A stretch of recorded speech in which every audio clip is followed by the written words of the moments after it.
RBI के governor Shriman Shaktikanta Das ji, Kris Gopalakrishnan ji, members of regulators,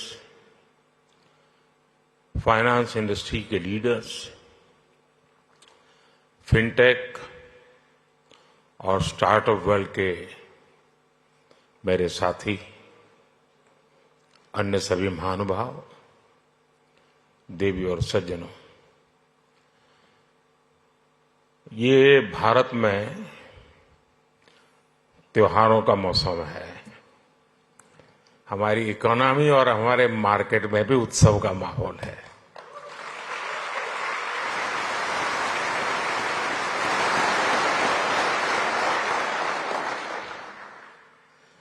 इस festive mood में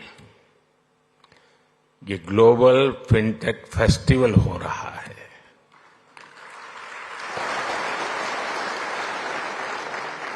और वो भी सपनों की नगरी मुंबई में।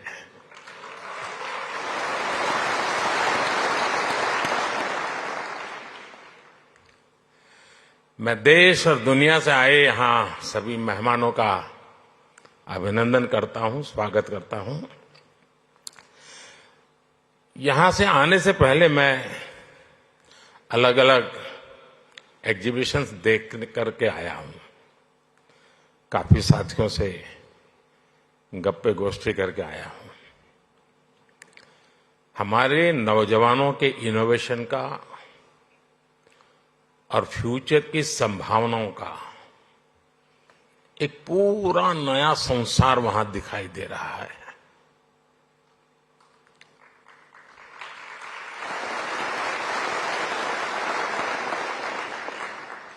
चलिए, आपके काम के लिए मैं शब्द बदलता हूं। एक पूरी नई दुनिया दिखाई दे रही है।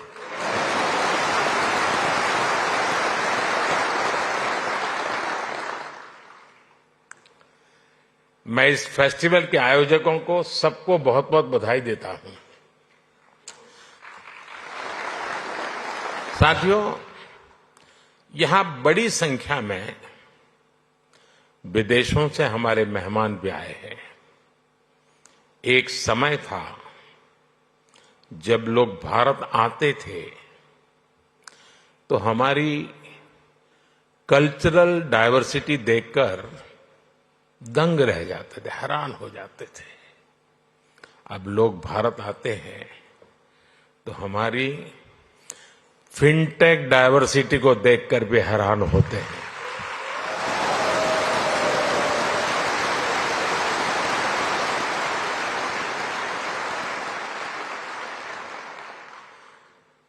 एयरपोर्ट पर लैंड करने से लेकर स्ट्रीट फूड और शॉपिंग एक्सपीरियंस तक भारत की फिनटेक क्रांति चारों तरफ दिखती है। पिछले 10 साल में फिनटेक स्पेस में $31 बिलियन से ज्यादा का निवेश हुआ है।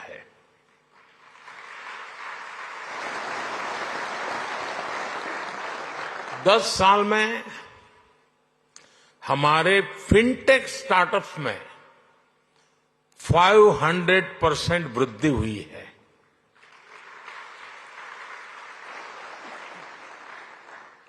सस्ते मोबाइल फोन, सस्ते डेटा और जीरो बैलेंस जनधन बैंक खातों ने भारत में कमाल कर दिया है।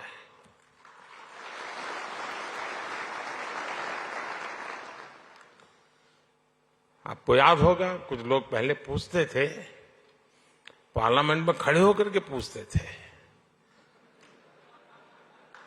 और अपने आप को बहुत विद्वान मानने वाले लोग पूछते थे।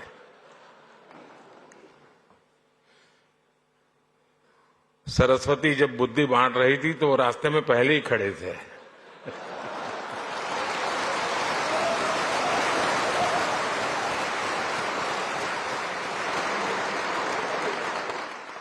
और क्या कहते थे?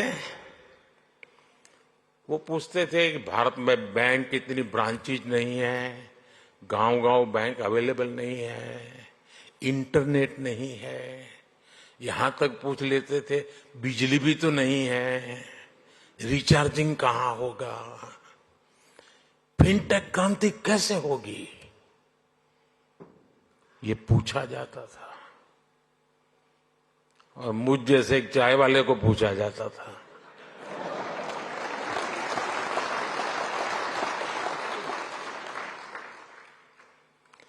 लेकिन आज देखिए, एक दशक में ही भारत में ब्रॉडबैंड यूजर 60 मिलियन यानी 6 करोड़ से बढ़कर 940 मिलियन यानी करीब 94 करोड़ हो गए।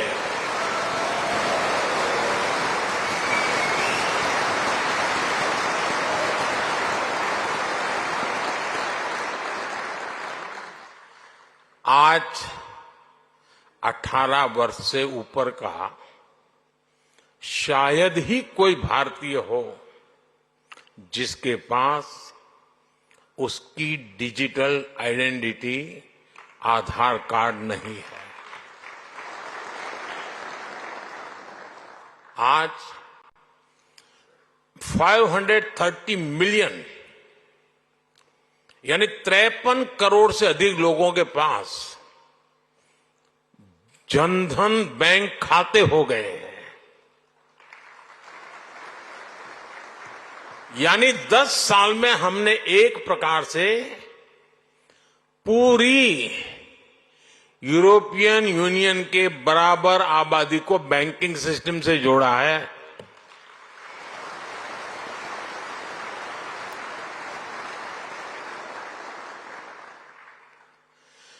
साथियों, जनधन, आधार, मोबाइल की ट्रिनिटी ने एक और ट्रांसफॉर्मेशन को गति दी है।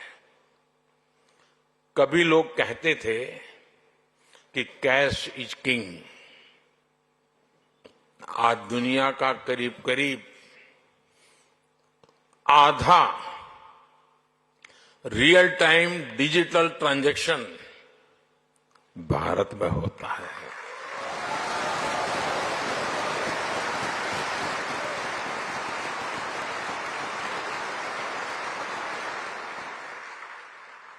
पूरी दुनिया में भारत का यूपीआई फिनटेक का बहुत बड़ा उदाहरण बन गया है।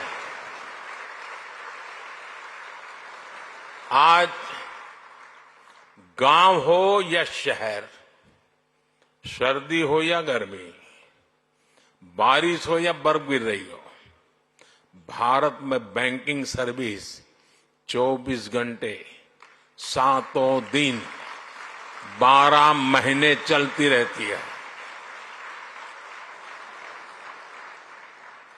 कोरोना के इतने बड़े संकट के दौरान भी भारत दुनिया के उन देशों में था जहां हमारी बैंकिंग सर्विस बिना किसी दिक्कत के चलती रही।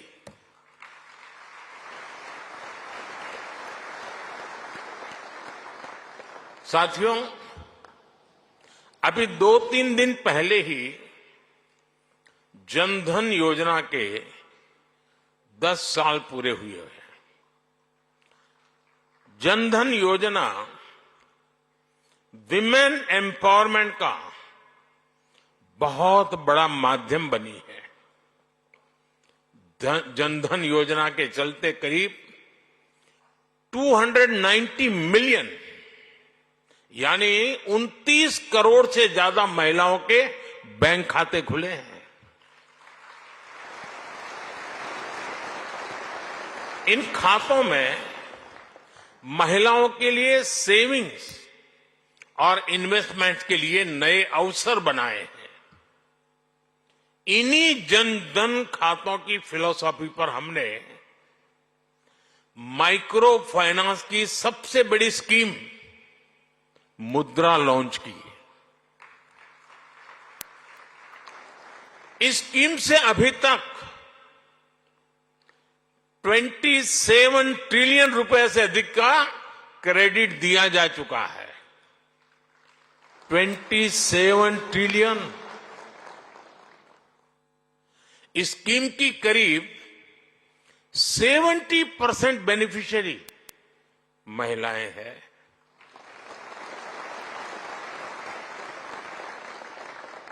जनधन खातों ने महिलाओं के सेल्फ हेल्प ग्रुप्स को भी बैंकिंग से जोड़ा। इसका फायदा आज देश की 10 करोड़ रूरल विमेन को मिल रहा है। यानी जनधन प्रोग्राम ने महिलाओं के फाइनेंशियल एम्पावरमेंट की एक मजबूत नींव रखी है। साथियों, पूरी दुनिया के लिए पैरेलल इकोनॉमी एक बड़ी चिंता का विषय रही है। फिनटेक ने पैरेलल इकोनॉमी पर भी चोट की है और बधाई के पात्र आप लोग हैं।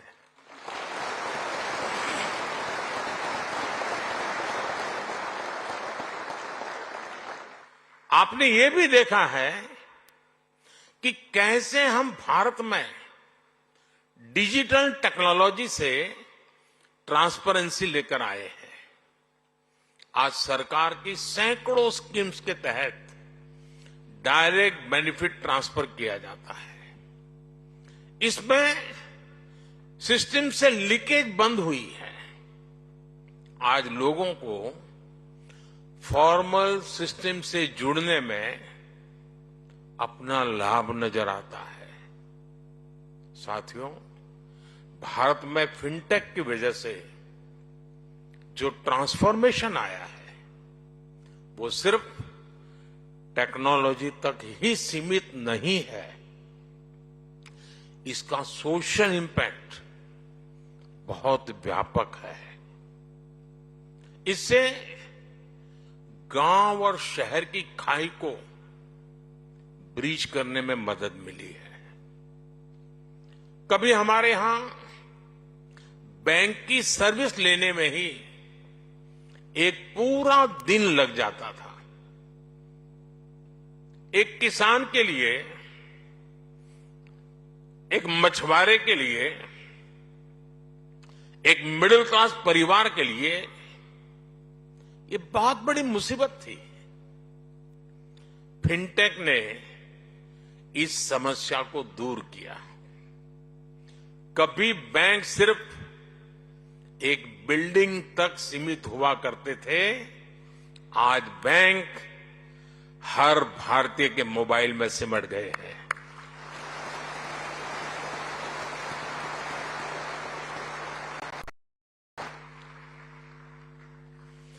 साथियों, फिनटेक ने फाइनेंशियल सर्विस को डेमोक्रेटिक बनाने में भी बड़ी भूमिका निभाई है।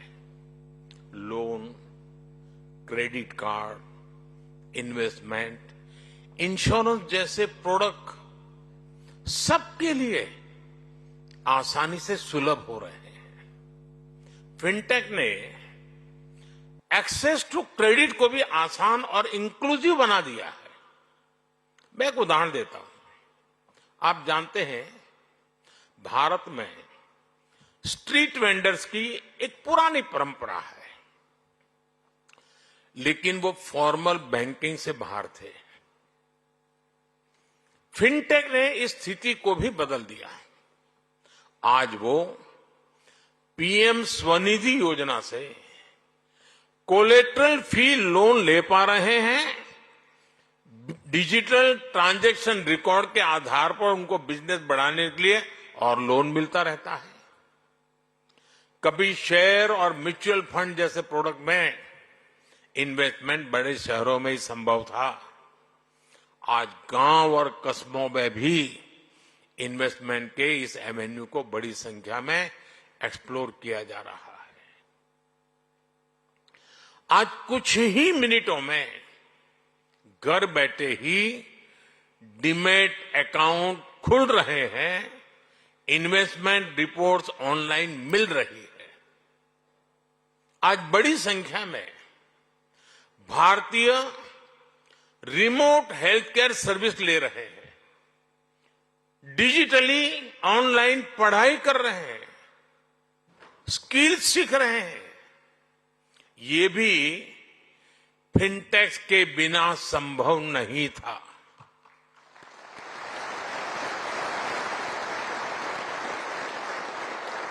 यानी भारत की फिनटेक क्रांति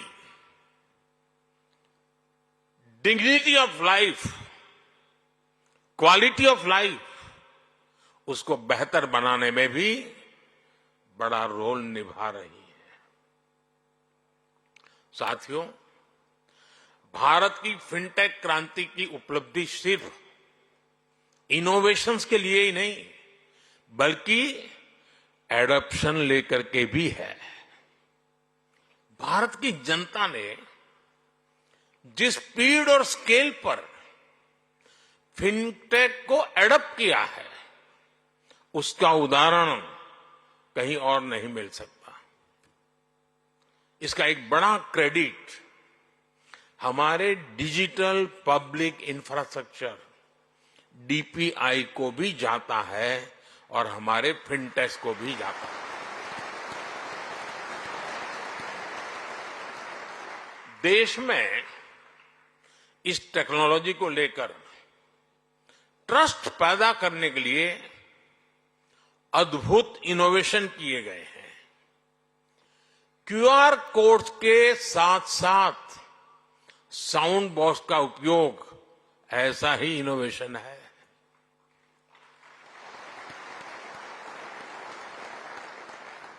हमारे फिनटेक सेक्टर को सरकार के बैंक सखी कार्यक्रम का भी अध्ययन करना चाहिए। और मैं सब फिनटेक के वाले नौजवानों को कहना चाहता हूं, ये बैंक सखी है क्या?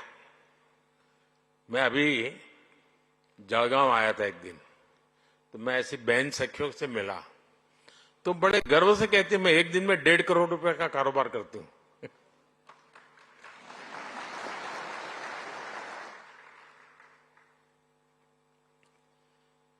क्या कॉन्फिडेंस! और एक गांव की महिला थी वो।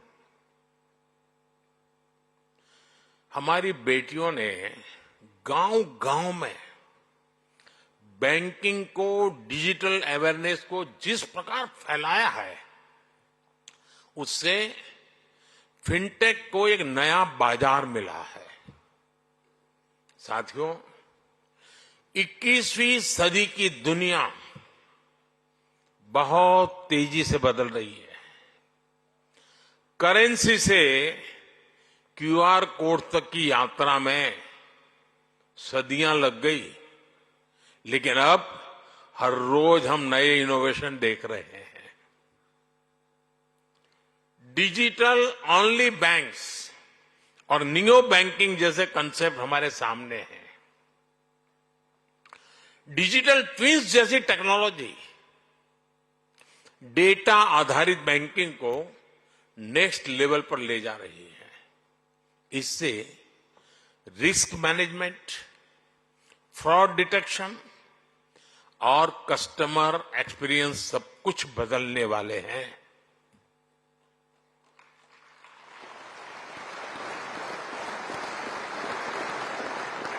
मुझे खुशी है कि भारत भी लगातार नए फिनटेक प्रोडक्ट्स लॉन्च कर रहा है। हम ऐसे प्रोडक्ट तैयार कर रहे हैं जो लोकल है, लेकिन उनकी एप्लीकेशन ग्लोबल है।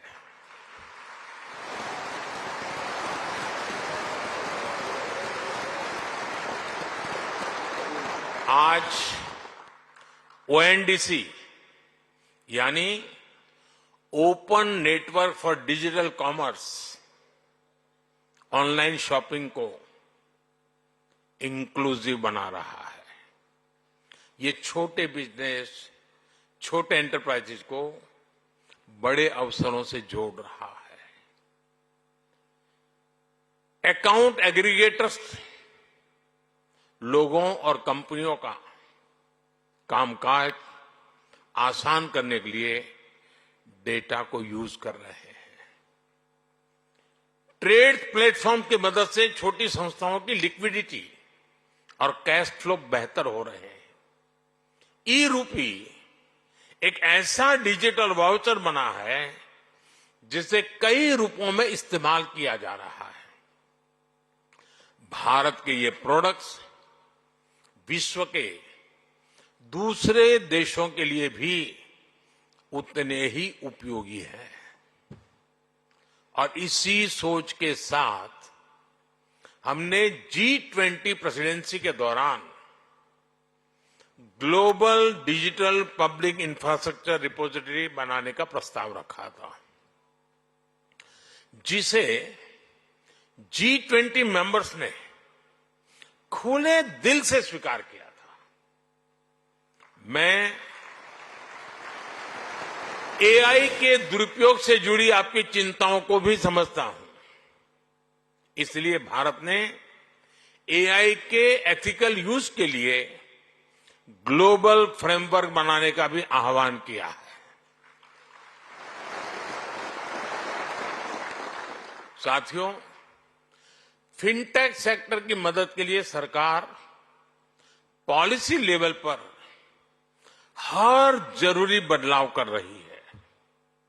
हाल में हमने एंजल टैक्स को हटाया है।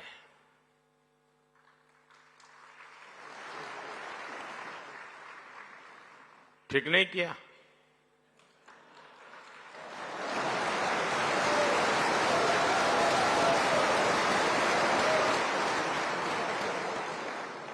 नहीं, ठीक किया है ना? हमने देश में रिसर्च और इनोवेशन को बढ़ावा देने के लिए 1,00,000 करोड़ रुपए का फंड बनाने की घोषणा की है।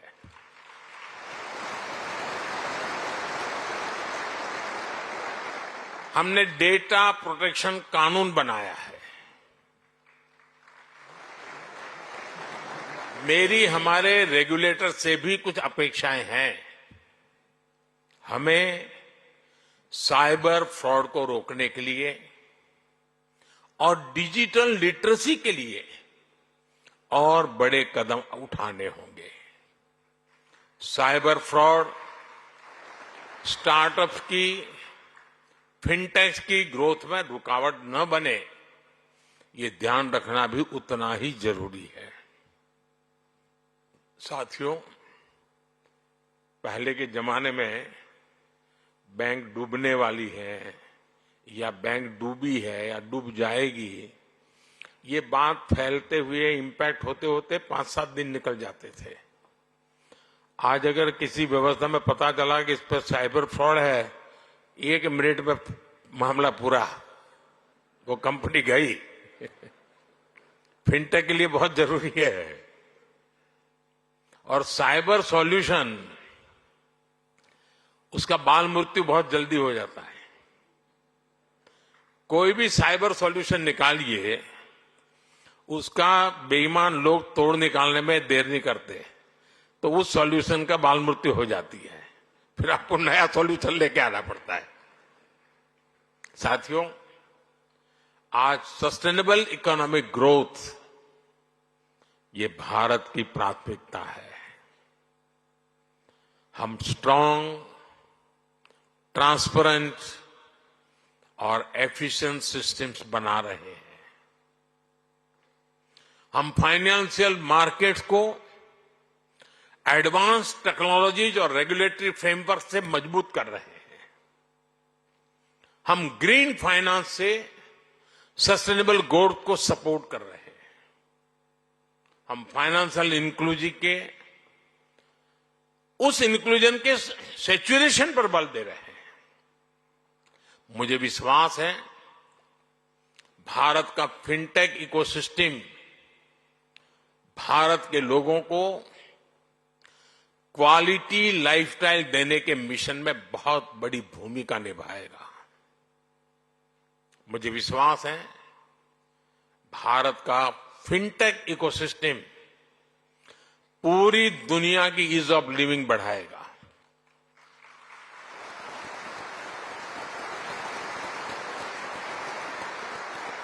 और मुझे मेरे देश के युवाओं की टैलेंट पे इतना भरोसा है और मैं कहता हूं, बड़े विश्वास से कहता हूं, our best is yet to कम।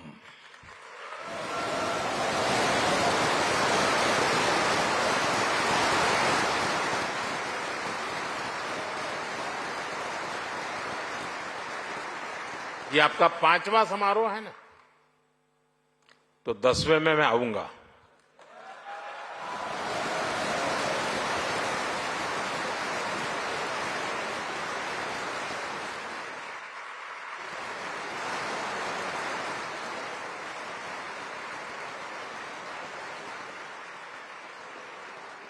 और तब आपने भी कल्पना नहीं की होगी, वहां पर आप भी पहुंचे होंगे दोस्तों।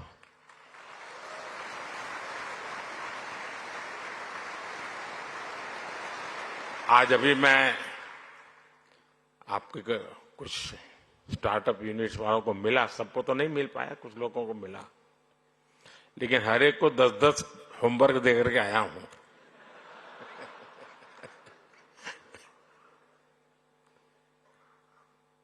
क्योंकि मैं समझ सकता हूं कि ये बहुत बड़ा बदलाव लाने वाला क्षेत्र है साथियों। एक बहुत बड़ा रिवॉल्यूशन हो रहा है और उसकी मजबूत नींव यहां हम देख रहे हैं।